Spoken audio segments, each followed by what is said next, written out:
Here we are at Progressive Field for October baseball. The Toronto Blue Jays taking on the Cleveland Indians in the ALCS here starting tomorrow night. My name is Arden Zwelling. This is Ben Nicholson-Smith.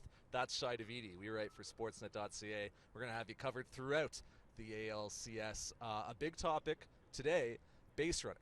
Cleveland Indians steal a lot of bases. They led the AL in steals. The Blue Jays were not great at controlling the running game this year. Part of that's on your catcher. A lot more of it's on your pitchers. What do you guys think? We'll start with you, Shad. The Blue Jays can do to kind of contain this speedy Cleveland team.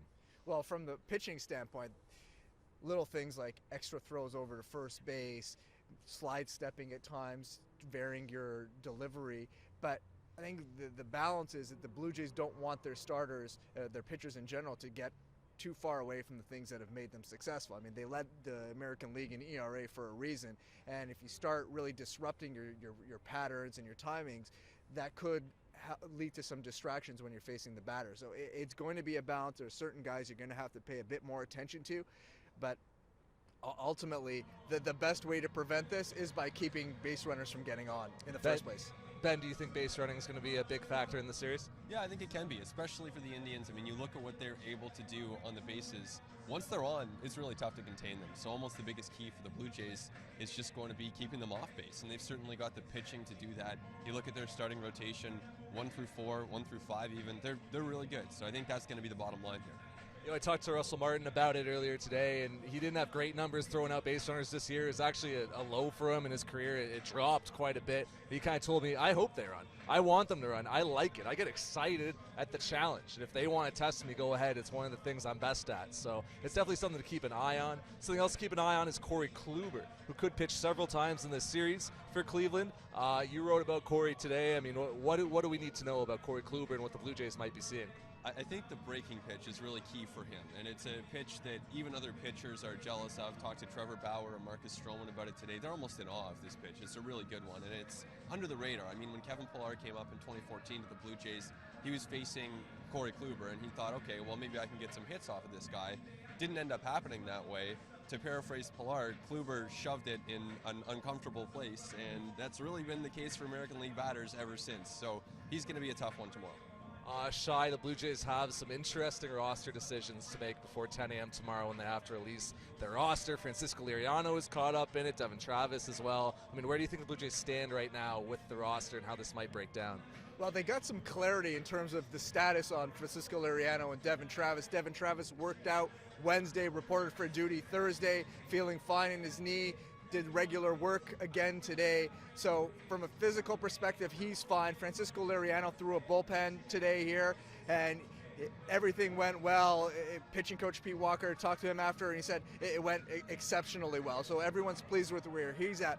So from a physical perspective, both guys can be on the roster. Now, there's some Major League Baseball rules that sort of muddle things up here. And that the Blue Jays have to start the roster with 24 players if they include Francisco Liriano, because they can't carry a sub for him in this round the way they did in the last round when they brought in Danny Barnes. So the Blue Jays have to be certain that they can be okay with being short a day. That could make Marcus Stroman available out of the bullpen in game one if we needed an emergency. And then there are the spillover effects. What do? Do you carry 14-11 in terms of position players and pitchers, or do you go 13-12 to have the extra arm for protection? And then that, of course, gives the Blue Jays a decision to make with, are they going with Ryan Goins as an extra infielder? Are they going with Dalton Pompey, or do they have room for neither? Ben, where do you stand on Dalton Pompey on a roster? Because we saw, the situation didn't come up in the ALDS where they really needed him, but John Gibbons kind of said, he's a luxury. It's something we'd like to have.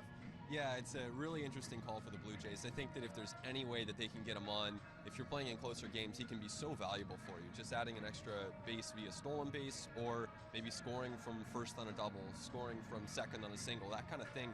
They don't have a ton of. I think Melvin Upton Jr. has some speed, but he's probably going to be used as a pinch hitter against Andrew Miller. So I know there are a lot of moving pieces like Shi was talking about, but if there's any way to get Pompey on, I think it would help the Jays. Melvin Upton Jr. with 3 home runs against Andrew Miller in his career. Shi, quickly, we're going to see Marco Estrada in Game 1. What do you expect? I expect him to set the tone for this series the way that he has. I mean, he's really proved himself to be a very good pitcher in the postseason. He seems to have the ability to avoid building it up too much. So I would not be surprised if he continued to be very effective and put the Blue Jays in position to win. And when you look at him versus Corey Kluber, could this come down to a series, or a game, excuse me, of the bullpens? Yeah, I mean, it definitely could. I think that's probably a possibility that Blue Jays would want to avoid, just when you look at Andrew Miller and Cody Allen, even guys like Dan Otero, Brian Shaw. It's a very deep bullpen on the Cleveland side. The Jays, now that they're rested, I think are probably a little deeper than they were a few days ago. Tomorrow, we get some clarity. Game 1 of this series, Toronto and Cleveland, 8 o'clock on Sportsnet. We'll talk to you after that.